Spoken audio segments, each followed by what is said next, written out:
Hello friends, welcome back to seventh class NCERT. जैसे हमने आपके साथ प्रॉमिस किया था कि हम एनसीईआरटी सीरीज लेके आए हैं on the YouTube channel of history fox in the collaboration of Taiyari 360। So let us start the seventh class NCERT. So this is the seventh class NCERT. तो यहाँ पे ये जो आपकी सिक्स्थ क्लास की एनसीईआरटी हमने जो डिस्कस की थी, वहां पे हमने एंशिएंट इंडिया डिस्कस किया था। एंशिएंट इंडिया डिस्कस किया था। तो इस एनसीईआरटी में हम मिडीवियल इंडिया डिस्कस करेंगे। Again this NCERT was written by Romila Thapar. Romila Thapar की एनसीईआरटी है, ओल्ड एनसीईआरटी है। हम सेवंथ क्लास की एनसीईआरटी को ही अपने आप को स्ट्रिक्ट रखेंगे वहां पे। And this NCERT again is going to be very very important for all your competitive examination. चाहे आप यूपीएससी का दे रहे हैं, चाहे आप स्टेट पीएससी का दे रहे हैं, चाहे आप कोई भी एग्जाम दे रहे हैं, this NCERT is very important. Seventh class NCERT, medieval NCERT is very important. 11th class की एनसीईआरटी में भी मिडीवियल इंडिया है, लेकिन जो बेस है मिडीवियल इंडिया का वो आपका इस सेवंथ क्लास की एनसीईआरटी में है। यहां पे कुल मिला के जो है वो 9 चैप्टर्स हैं। 9 चैप्टर्स हैं।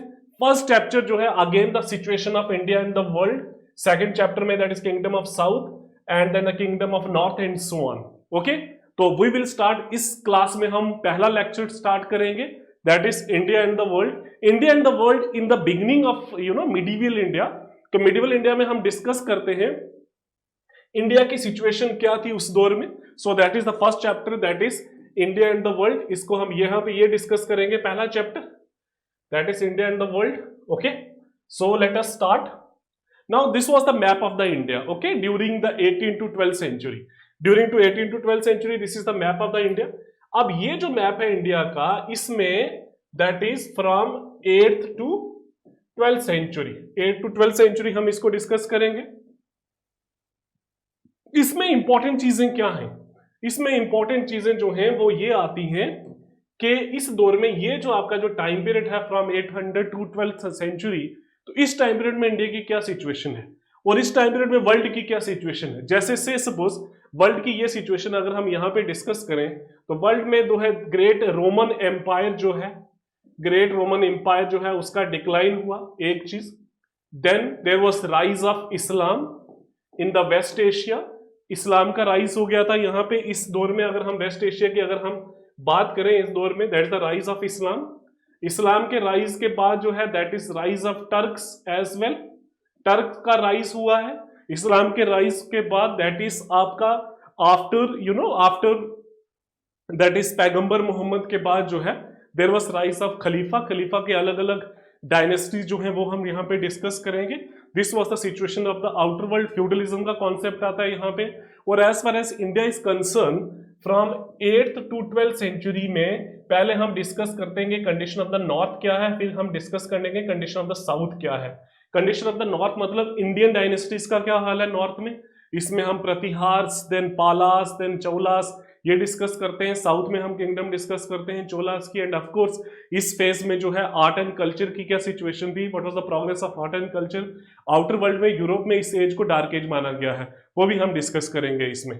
ओके, देन हम डिस्कस करेंगे इसी दौर में after the 12th century there was Delhi Sultanate, then there was that there was the Mughal empire. So what was the condition of this phase. इस फेज में कंडीशन क्या है इस फेज में।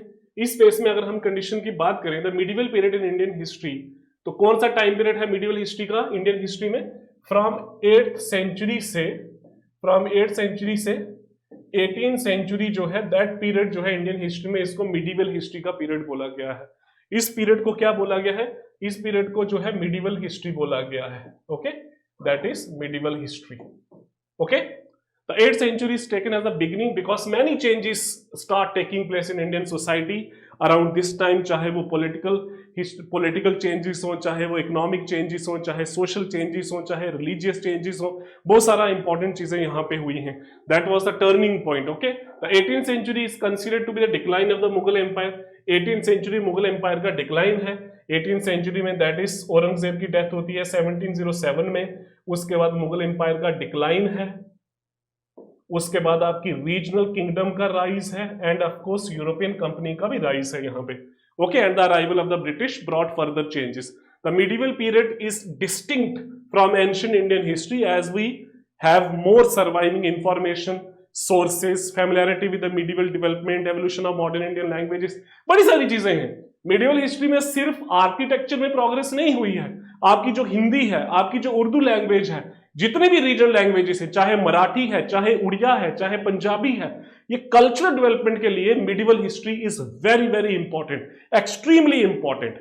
ओके, उस दौर के लिए बड़ा सारा इंपॉर्टेंट है। जितना भी आर्ट एंड कल्चर है, एंशिएंट टाइम पीरियड का भी आर्ट एंड कल्चर है, नो डाउट, लेकिन मेडिवल में हमारे पास ज्यादा इंफॉर्मेशन है। जैसे फॉर एग्जांपल हमने बुद्धिज्म और जैनिज्म स्टडी किया, लेकिन बुद्धिज्म और जैनिज्म के बारे में इतनी इंफॉर्मेशन नहीं है। जैसे हमने वेदों के बारे में डिस्कस किया, वेद का एक ओरल स्ट्रक्चर आता है, ओरल ट्रेडिशन आता है, बाद में गुप्तास के एज में लिखा गया।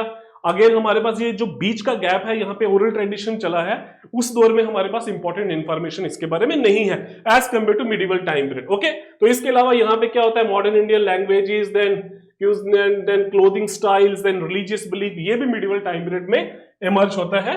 Okay, while the 8th and 18th century are approximated started and end points, the author acknowledges, ये तो खैर ये लिखा गया है कि इस किताब को किस तरीके से लिखा गया है। The medieval period marks a new phase in Indian history, characterized by significant transformation across multiple spheres of the society as compared to ancient India. Okay. Similarly, many the specific centuries were chosen as convenient chronological. अब यहाँ पे किस history की जो book है उसमें 8th century ही क्यों choose किया गया है, पर्टिकुलर रूलर्स क्यों ही चूज किए गए हैं, उसका ये है कि उनके कंपैरेटिवली और रिलेटिवली ज्यादा इंफॉर्मेशन हमारे पास है। Okay, the two main types of sources जो यहाँ पे हैं, that is chronicles and accounts of the rulers के अकाउंट्स, जैसे फॉर एग्जांपल बायोग्राफिकल स्केच, जैसे अकबर नामा है, जैसे शाहजहां नामा है, जैसे पादशाह नामा है, उस तरीके से। ओके, मेमोराइज एंड ऑटोबायोग्राफीज, जैसे बाबर नामा है, बाबर का ऑटोबायोग्राफी, जहांगीर की ऑटोबायोग्राफी, तुझ के Jahangiri. Accounts of the foreign travellers, जैसे इस दौर में बड़े सारे फॉरेन ट्रेवलर्स हैं, चाहे वो निकोलो डी कोंटी है, चाहे वो मार्को पोलो है, चाहे वो इब्न बटूटा है, चाहे वो न्यूनिस है, चाहे वो बारबोजा है, चाहे वो थॉमस रो है, चाहे वो कैप्टन हॉकिंस है, बड़े सारे लोग हैं जो इस दौर में आए यहाँ पे।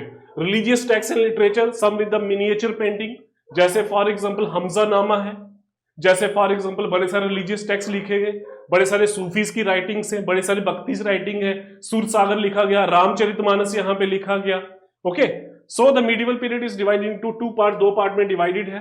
Early medieval that is 8th to 13th century, इसमें Pratiharas, Palas, Rashtrakuta dynasties, Rajput kingdoms and Chola empire discuss करते हैं। और 13th सेंचुरी ऑनवर्ड्स हम दो चीजें डिस्कस करते हैं। 13th century onwards that is, इसमें हम डिस्कस करते हैं Delhi Sultanate, Bahmani kingdom, Vijayanagar empire and Mughal dynasty.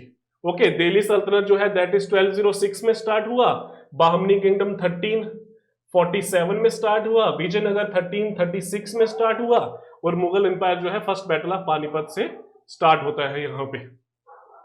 Okay, so this was the condition. अब हम बात करेंगे from 8th century to 12th century, यहां पे हम बात करेंगे। सो this is the Gurjar Pratiharas, now see this is the Gurjar Pratiharas kingdom, and this is the Rashtrakuta dynasty, this is the Chola dynasty, this is the Pandya dynasty, this is the Vengi empire, this is the Kalinga empire. Okay, this is the Chalukya dynasty, this is the Hindu Shahi kingdom, this is the Kamarupa kingdom.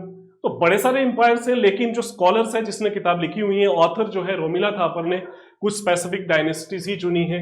जैसे for example जैसे dynasties कौन सी चुनी गई, जैसे ये चुनी गई गुर्जर प्रतिहारास की, राष्ट्रकूट की, चोलास की, इसको हम ज्यादा फोकस करेंगे। ओके, लेकिन अगर हम बात करें एज कंपैरेटिवली, अगर हम दूसरे पार्ट्स के साथ बात करें ओवरऑल इंडियन सोसाइटी की, यहाँ पे बात करें, Indian society evolve from ancient time period की ही फाउंडेशन है, वहां से ही इवॉल्व हुई है। न्यू आइडियाज, फर्दर चेंजेस आए बाहर से, जो तुर्कों ने लाए, जो अफगानों ने लाए, जो मुगल डायनेस्टीज ने लाए, और धीरे धीरे धीरे वो चीजें क्या हुई, धीरे धीरे वो चीजें जो है ऐड होना स्टार्ट होगी। While this foreign rulers introduce new concept, in foreign rulers ने कुछ नए कॉन्सेप्ट इंट्रोड्यूस किए, they did not fundamentally alter the Indian society. ये चीज बड़ी इंपॉर्टेंट है। जैसे बड़े सारे लोग बोलते हैं कि मुगल आए, सेंट्रल एशिया से तुर्क आए, बड़े सारे लोग आए, उन्होंने चीजें चेंज की। नो, ऐसा कुछ नहीं है। जैसे इस्लाम जब आया तो इस्लाम में कास्ट सिस्टम मनाही थी, देयर वाज इक्वालिटी की कॉन्सेप्ट किया जाता था, लेकिन इंडियन सोसाइटी जो है वो कास्ट सिस्टम में डिवाइडेड थी। फंडामेंटल यही रहा। आज की डेट में भी इंडियन सोसाइटी जो है 4 कास्ट में डिवाइडेड है। आज की डेट में भी जो इंडियन सोसाइटी की जो फंडामेंटल चीजें हैं वो एंशिएंट टाइम पीरियड की एज इट इज ही हैं, चाहे वो मुगलों के अंडर गए हों, चाहे वो अफगान के अंडर गए हों, चाहे तुर्कों के अंडर गए हों, कुछ भी फंडामेंटल चीजें चेंज नहीं हुई हैं। कुछ चीजें चेंज हुई हैं, कुछ चीजों में असर पड़ा है, लेकिन जो बेसिक मूल भाव जो सोसाइटी का था, समाज का था, वो एज इट इज ही रहा है। ठीक है। इंडियन कल्चर में थोड़ा सा एनरिचमेंट आई। Despite being the foreign origin initially, तुर्क और मुगल्स जो हैं they settle in India, made it their homeland and integrated with the Indian population over the period of time. India में जितने भी फॉरेनर्स आए एक्सेप्ट द ब्रिटिशर्स, बाकी सारे इंडियन सोसाइटी में इंटीग्रेट हो गए। मुगल्स इंडियनाइज हो गए, तुर्क इंडियनाइज हो गए, अफगान इंडियनाइज हो गए, लेकिन अंग्रेज नहीं हुए। सो मिडिवल टाइम पीरियड में जो आपके तुर्क और मंगोल्स आते हैं, सॉरी तुर्क और मुगल्स आते हैं, वो इंडियन सोसाइटी में इंटीग्रेट हुए हैं। इंडियन सोसाइटी में भी असर पड़ा है, there is give and take हुआ है, लेकिन सोसाइटी फंडामेंटली पर्टिकुलर सोसाइटी वो चेंज नहीं हुई है। Okay, their arrival connected India more closely with the development of the West Asia, Europe, Central Asia, China, Southeast Asia during this period। तो यहां का भी कनेक्शन आया। To understand the context behind these foreign arrivals to India, one need to examine the concurrent event and histories of the other region। तो इन चीजों को जानने के लिए जो इसी टाइम पीरियड में बाहर इंडिया के क्या हो रहा था वो भी जानना जो है वो बहुत जरूरी है यहाँ पे। Okay, now see the 7th century in Arabia, there is a prophet Muhammad preached the religion of Islam, uniting Arab tribes into one powerful political force। तो इस्लाम यहाँ पे आया अराउंड 7th सेंचुरी में। After the prophet's death the Arab caliphates, खलीफा, okay, खलीफा जो religious leader मानते थे, जो अपने आप को पैगंबर मोहम्मद का सक्सेसर मानते थे, लाइक उमायाद, इनका जो हेडक्वार्टर दमस्कस में था, अब्बासिद खलीफा जिनका हेडक्वार्टर बगदाद में था, ये इराक में है और ये है सीरिया में। Okay, expanded and conquered territory across West Asia, North Africa, Spain and also threatened of France। तो इस एरिया में भी इस्लाम गया यहाँ पे। The Arab conquest and trade activities connected them commercially with India, China, Europe and Africa and of course enriching them। India में इस्लाम जो है गोरी के साथ नहीं आया, इंडिया में इस्लाम गजनी के साथ भी नहीं आया, इंडिया में इस्लाम मोहम्मद बिन कासिम ने भी नहीं लाया। इंडिया में इस्लाम जो सबसे पहले इस्लाम जो है वो अरब ट्रेडर के साथ आया, अरबों ने लाया, ट्रेडर थे वो, कमर्शियल एक्टिविटीज में ज्यादा थे। मालाबार कोस्ट में सबसे पहले जो है इस्लामिक सेटलमेंट्स हुई हैं। Okay, the wealthy Arab civilisation encourage development of knowledge from Greek, Persia, Chinese and Indian sources at the major centre of the learning. Okay, at major centre of learning. तो ये सारी चीजें जो है India जो है इसमें इंटीग्रेट हुआ सोसाइटी में। However, Arab faced conflict with rising European powers as well as the Mongolian invasion। Mongol जो है उन्होंने इस्लाम को अभी ज्वाइन नहीं किया था। इन दिस पीरियड प्रॉस्पेरिटी, यहाँ पे प्रॉस्पेरिटी भी थी, कल्चरल प्रोग्रेस भी थी, but at the same time conflict भी इस टाइम पीरियड में कन्फ्लिक्टिंग भी था। Society was also very conflicting. In Europe Roman Empire का डिक्लाइन हो गया था, वहां पे पावर वैक्यूम था, जिसकी वजह से वहां पे बड़े सारे लोगों ने अटैक भी किया, हुन्स ने किया, बारबेरिक ट्राइब जो है वहां पे अटैक होते रहते थे। The situation in Europe during the Dark Age, ये जो Dark Age है यहाँ पे that is 5th to 7th century after the fall of Roman Empire, here are some key points। Dark Age में क्या है, यहाँ पे Dark Age क्यों बोला जाता है, क्योंकि there was political instability। एक चीज मैं आपको वो चीज बताता हूँ, ये colonial terminology है, Dark Age, Golden Age, Classical Age, this is the that's a colonial terminology। Dark Age का मतलब ये है कि यहाँ पे कोई भी सोसाइटी, कोई भी तबका, कोई भी प्रोग्रेस नहीं होती है, जीरो, नो स्टैग्नेशन हो जाती है। एज इट इज कोई भी सोसाइटी ऐसी नहीं है यहाँ पे डार्क एज हो, कुछ ना कुछ प्रोग्रेस होती रहती है। जैसे कॉलोनियल टाइम पीरियड में क्या बोला गया, जब मुगलों का डिक्लाइन हुआ तो अंग्रेज स्कॉलर्स ने बोला कि डार्क एज है, बट ऐसा नहीं है। कल्चरल हिस्ट्री, रीजनल हिस्ट्री में बड़ी प्रोग्रेस है। मुगलों का डिक्लाइन हुआ, लेकिन मराठास का जो है, मराठास का राइज हुआ, पेशवास का राइज हुआ, मुगलों का डिक्लाइन हुआ, लेकिन हैदराबाद में निजाम का राइज हुआ, सिराजुद्दौला का वहां पे बंगाल में राइज हुआ, अवध के नवाबों ने बहुत सारा कंट्रीब्यूट किया, महाराजा रंजीत सिंह की बहुत सारी कंट्रीब्यूशन है, असम में बहुत सारी कंट्रीब्यूशन है। सो द डार्क एज का कॉन्सेप्ट जो है it is misnomer. Likewise colonial historians ने गुप्ता एज के बाद भी डार्क एज का कॉन्सेप्ट दिया, लेकिन नहीं, वहां पे हर्षवर्धन का राइज है, वहां पे पल्लवास का, पाला पल्लवास का राइज है। So as it is dark age जो है that is no, there was no concept like dark age. लेकिन यहाँ पे बोला गया कि रोमन एम्पायर वहां पे डिक्लाइन के बाद डार्क एज आया। पॉलिटिकल इंस्टेबिलिटी स्टेबिलिटी नहीं थी, लॉ एंड ऑर्डर की इशू था, वहां पे जो है फार्मर्स पे रेड की जाती थी, ट्रेड एंड एक्टिविटीज जो है वो डिक्लाइन हो गई, करेंसी डिवैल्यूएट हो गई, नॉलेज खत्म हो गई। The only cultural force that flourished was Christianity, spread by monks across the continent. Some German kings embraced it, leading to the establishment of Holy Roman Empire. The major change was the emergence of feudal system. यहाँ पे Europe में जो सबसे important चीज है that is the feudal system. Feudal system पे हम अलग से लेक्चर सीरीज बनाएंगे। एनसीईआरटी में फ्यूडल सिस्टम का कम है, इसमें हम डिस्कस करेंगे Indian feudal system, European feudal system, western feudal system और दे आपस में किस तरीके से डिफरेंसेस और सिमिलैरिटीज क्या थी। लैंड ग्रांट्स, फ्यूडल सिस्टम क्या है? Land grants were given by the kings to the nobles in return for the services for like providing soldiers. Under the feudal system peasant work as a serfs on the land of the vessels but did not own the land. They bore the brunt of hard labor while the vassal kings reaped most of the wealth. तो जो feudal system है, सामंतवाद जिसको बोल सकते हैं, feudal system बड़ा ही एक corrupt practices थी, बड़ी ही एक्सप्लॉयटेटिव प्रैक्टिसेस थी। यूरोप में इस दौर में फ्यूडल सिस्टम आया, यहाँ पे किंग जो है वो लैंड जो है नीचे वाले छोटे राजाओं को दे देता था और उसके बदले में सर्विसेज लेता था। और जो मेजर सर्विसेज क्या थी, they were looking for the services of the army, army की सर्विसेज लेता था।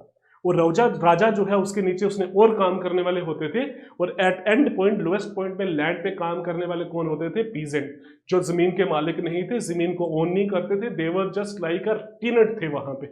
ओके, उन पे ज्यादा एक्सप्लॉयटेशन होती थी। While providing protection and organization, feudalism created an extremely unequal society where peasants remained impoverished despite their labor. This paints a picture of Europe struggling with political fragmentation, social turmoil, decline of urban culture in the vacuum left by the Roman collapse until the gradual stabilizing forces of Christianity and the feudal system took root. Okay? अब हम इधर की बात करेंगे और क्या हुआ medieval. ये तो अभी हमने यूरोप की बात की, यूरोप में फ्यूडल सिस्टम आया, यूरोप में जो है दैट इज रोमन एम्पायर के डिक्लाइन के बाद होली रोमन एम्पायर का इमरजेंस हुआ, वहां पे चर्च बिकम वेरी पावरफुल। ये हम बाद में वर्ल्ड हिस्ट्री में डिस्कस करते हैं कि चर्च किस तरीके से पावरफुल थी, फ्रांस उसके साथ किस तरीके से कनेक्टेड था, जर्मनी उसको किस तरीके से कनेक्टेड था। फ्रांस में भी अलग अलग जो है वो पोप जो रोमन एम्पायर है, जो चर्च है वो भी बहुत ज्यादा पावरफुल, उसमें पोप आते थे, देन बिशप आते थे, देन प्रीस्ट आते थे, all of them they were very very exploitative. Okay, तो यहां पे क्या होता है, मिडिवल वेस्ट एशिया में क्या होता है, यहां पे इंटरेक्शन होती है किसकी? यूरोप की और अरब्स की, ठीक है। As well as the rise of spread of Mongolian empire का भी राइज होता है यहाँ पे इसी दौर में। ये किस दौर की हम बात कर रहे हैं? 8th सेंचुरी से 12th सेंचुरी तक। इंडिया की तो कंडीशन हम बाद में डिस्कस करेंगे। यूरोप में क्या हो रहा है, इंग्लैंड में क्या हो रहा है। After initially being cut off during the dark age, Europe developed renewed interest in Arab world. Interest उसमें अरब में जागता है, क्यों? क्योंकि वहां पे ट्रेड अपॉर्चुनिटीज थी। This led to the crusades, religious war हुई, religious war between European Christianity and the Muslims in the Mediterranean region. The crusaders ultimately failed to conquer the region, ठीक है। लेकिन क्रूसेड जो है that was a religious war between that is the Islam and the Christianity, लेकिन ultimately इसका कुछ result आया नहीं। हाउएवर क्रूसेड्स हेल्प्स, लेकिन इस क्रूसेड्स की वजह से क्या हुआ? इंटरेक्शन हुई, ट्रेड हुआ, ट्रांसफर ऑफ अरब नॉलेज हुआ, यूरोप में गया, यूरोप की नॉलेज इन्होंने सीखी, इन्होंने जो है इनको ट्रेड करना आ गया, इन्होंने जो है शिप बिल्डिंग बेटर कर दिया, तो दैट वाज नॉलेज का एक्सचेंज हुआ।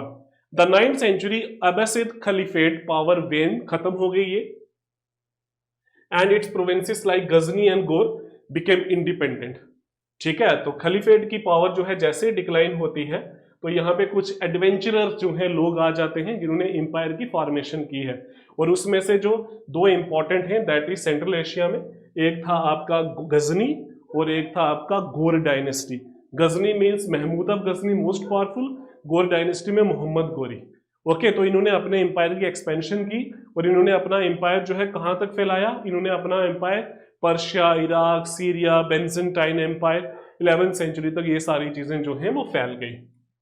ओके, अब सेंट्रल एशिया में एक आदमी का यहाँ पे राइज होता है जिसका नाम है दैट इज चंगेज खान और गेंगिस खान। इसने जो है पूरे एरिया को कैप्चर करता है ये। The Mongols after converting to Islam ruled vast territory from West Asia to southern Russia and China between 13th to 14th century. The silk route trade between China and West pass through Mongols control Central Asia. तो जिसकी वजह से क्या होता है, Mongol become very powerful, Mongol के पास नई नई टेक्नोलॉजी आती है, उनके पास गन पाउडर का कॉन्सेप्ट आता है, पेपर का आता है, प्रिंटिंग का आता है। तो ये जो सिल्क रूट था, ये चाइना से जो आपका वेस्ट एशिया की तरफ जाता था, तो पावर का और नॉलेज का एक्सचेंज भी यहाँ पे होता है। Okay, facilitating the transfer of Chinese invention like gun powder, paper, printing to the west. Okay, ये सिल्क रूट का बात है, सिल्क रूट पे भी हम एक क्लास करेंगे। This geopolitical overview highlight the complex interaction, conquest and cultural exchanges taking place across Eurasian civilization during this phase. Okay. In addition to the overland Silk Route, there was maritime trade routes where Chinese merchants sailed from ports to Canton to India. यहाँ पे इस वे में भी progress होती है। East Africa भी जाता है, साउथ ईस्ट एशिया भी जाता है। In the Southeast Asian region like Annan, Java, Sumatra, there was a competition between Chinese and Indian merchants who brought their respective cultures along with their trade.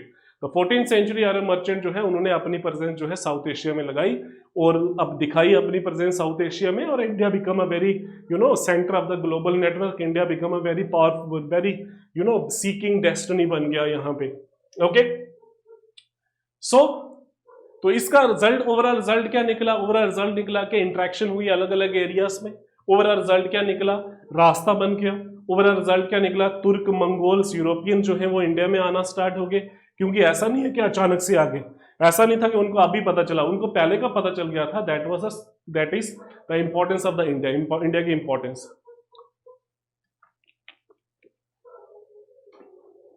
Okay,